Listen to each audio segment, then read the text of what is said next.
Ito na ang ating recipe, fried chicken.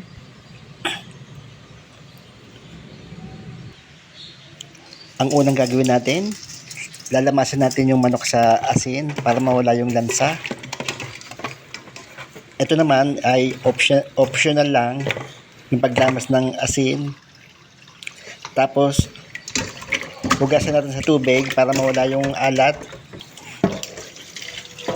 Tapos salain natin yung manok.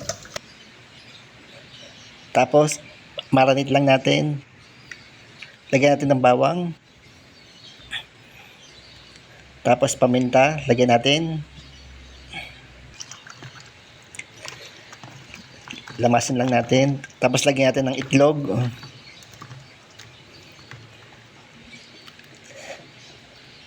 Yan, lagyan natin ng itlog. Tapos i-marinate lang natin.